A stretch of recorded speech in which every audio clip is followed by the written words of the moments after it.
Channel 5. Look how fancy you are. Okay, thank you folks for joining us. We can get started. We'll just start with questions. They would like for you You want to go first? I was just wondering, why was it necessary to have a private meeting with some of our present? Oh, sure. Whenever I do school visits, I like to take a private moment with the folks who are hosting to thank them for hosting me and to have a quick conversation before we start the tour. Thank you. Next question. What has made Springdale High School unique from other schools? Yeah, well, certainly what I was inspired by today is the energy and the passion that students bring to the things that they're learning. As I talked with the students who are learning computer science, I was struck by how strong their relationships are with their teachers, their sense that their teachers will invest in whatever ideas and opportunities they want to pursue, whether it's an internship or creating a summer camp for other students. So it's clear that there's energy and a set of relationships here that are helping to drive students' success. And that's one of the things I like to see when I visit schools around the country, that sort of passion and energy and those strong relationships between teachers and students. Next question. How do you handle the challenge of finding people that are skilled enough to teach kids these skills when teachers that are on staff currently may not have the skills, and those who do have the skills maybe don't want to teach or would prefer to work in the private sector because they can get higher pay? That is a significant challenge. It's one of the reasons why the president has proposed a $4 billion investment over 3 years in computer science, because we know states need additional resources to provide the professional development and training that teachers need.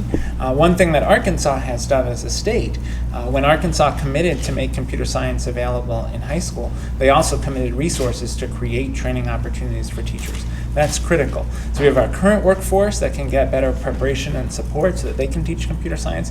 We've also got to attract young people to computer science. The president proposed strengthening the federal loan forgiveness program for teachers in high needs communities, so that teachers who are entering high needs communities will be able to get $10,000 of loan forgiveness and up to $25,000 of loan forgiveness if they're going into a high needs community and they've attended a teacher preparation program that their state identifies as a highly effective one.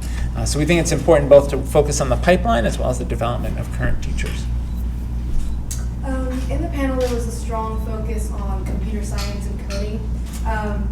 In a well-rounded education, how do classes like literacy, mathematics, and art play a role into a student's education? Yeah.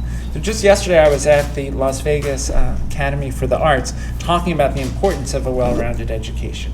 And that starts with, of course, yes, our students need strong reading skills, strong writing skills, strong math skills. But they also need strong skills in science and social studies. They need access to opportunities in the arts. And we know that strong experiences in science and social studies actually help students not only succeed in those disciplines, but actually help them become better at reading, better at writing, better at math. We see computer science as very much a part of that broader, well-rounded education, as well as the ability to learn a second language. We think that's an important part of a well-rounded education.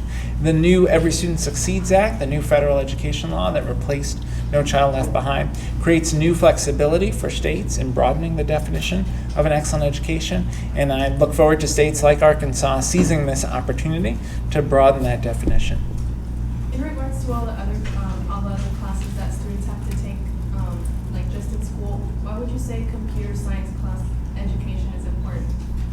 Yeah, it's important really for two reasons. One is the kinds of things you learn in a computer science class, the logic that you learn, the problem-solving skills that you learn, the iterative process that is part of computer science and computer programming, where you develop an idea, you test it out. If it doesn't work, you adapt it, you try again, that kind of persistence. All of those are skills that are of value in and of themselves. But we also know that computer science is key now for so many fields, and the president talked about this when he made the initial announcement about the Computer Science for All initiative.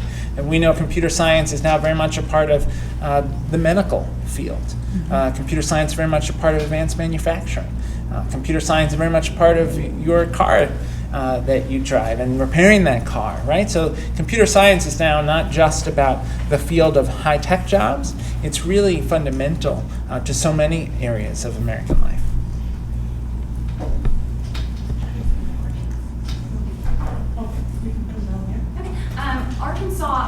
recently, yesterday, passed a new math standards, and math is definitely part of STEM, which includes computer sciences. Do you have any thoughts about the changes that they've made to the Arkansas standards of math?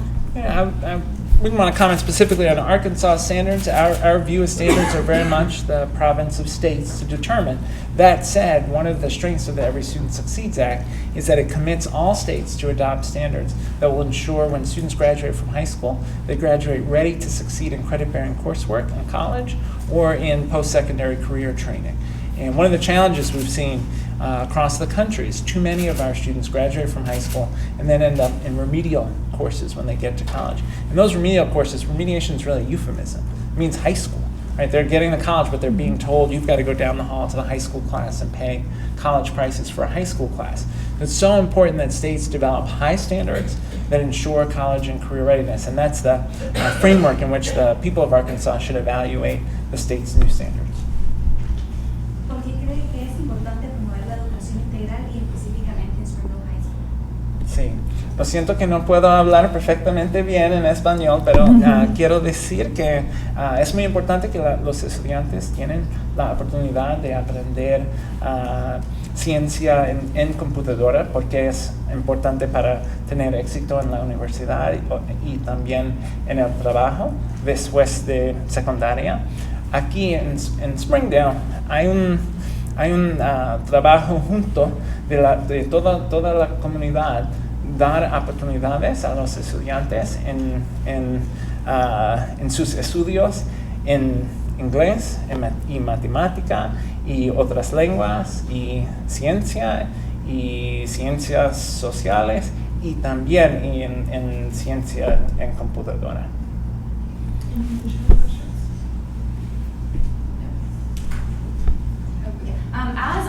A lot of states have been having to deal with, an influx of students coming to their schools, and I know that, lots of policies are changing. It's kind of difficult for teachers to be able to, implement changes as student numbers are growing so rapidly. In Arkansas, it's been projected that within the next 3 years, 3,100 jobs could come to the area. Do you think that implementing better computer science programs now, it will help teachers as they see more students kind of flooding into the area? Yeah, well, certainly computer science is wrapped up with the state's long-term economic development. This region has seen tremendous growth in no small part because of the strength of the employer community. Those employers are looking for students who come with computer science skills. In the roundtable that we just did, teachers and students talked about the enthusiasm of employers about setting up internships because they see strong future employees who can get benefit from training in the summer or after school through these internship programs or while they're in college. So I think part of what's so far-sighted and thoughtful on the part of the governor is the state's commitment to computer science as central to ensuring a quality education for all of the young people in Arkansas. Okay, and what will you do with what you heard here today? Well, it certainly will inform our work. President, as I mentioned, proposed $4 billion to Congress over the next 3 years to support state computer science efforts. President also proposed a $100 million grant competition that would be available to districts as a sort of down payment on that broader computer science initiative. That's part of his 2017 budget. So as I talk with members of Congress about the president's proposals, I will point to what I heard here today about the ways in which computer science can be a central part of a well-rounded education for students, the ways in which computer science can inspire and engage students, not only in their high school experience, but in getting them thinking about their future studies in college and careers. And I'll also talk about the thoughtfulness of Springdale in paying close attention to teacher development, teacher professional development, teacher support, time for teacher collaboration. It's not enough just to say you're going to do computer science. You're going to make sure the teachers who are going to execute on that have the support they need, and Springdale is doing that. El programa este que acaba de pasar el presidente Obama en diciembre menciona acerca que es importante darle una oportunidad a los estudiantes para que aprendan una segunda lengua. ¿Por qué cree que es importante que los alumnos de secundaria aprendan una segunda lengua? Pues es muy importante para el trabajo y también para participar en la comunidad, hablar con gente que hablan otras lenguas. Y también es importante para hacer trabajo en que tienen que hablar con gente de otros países. Por eso debemos dar a todas las estudiantes la oportunidad de aprender segunda lengua y también tener la oportunidad de conocer otras culturas. Last question. You were talking about schools working towards having higher standards. How do you constitute what a higher standard is and who's making that decision? Yeah. Well, standards are the decision of states, and states are responsible to set their standards. They do that hopefully in thorough partnership with educators and parents and the civil rights community as they think about how they ensure that they have high standards that are available to all students regardless of zip code. As we think about how we define high standards, what the Every Student Succeeds Act talks about is students graduating ready for credit-bearing coursework when they get to college. It also talks about students being ready for success in technical study after they graduate from high school. Here in Springdale, they are focused on what are the opportunities students are going to have after they leave here. Yes, we want them to have a wonderful academic experience here, but we know that to be competitive in the 21st century economy, you need to succeed in post-secondary training. And that might be a 2-year college degree, it might be a 4-year college degree, it might be post-secondary career training. But to get a great job that's going to give you a family-sustaining wage and opportunities for advancement, you need that post-secondary training. And we want every senior in high school to leave ready for that level of work. Thank you, folks. Great, thank you all. If you have any additional questions, please email us at Good to see you. Good to see you.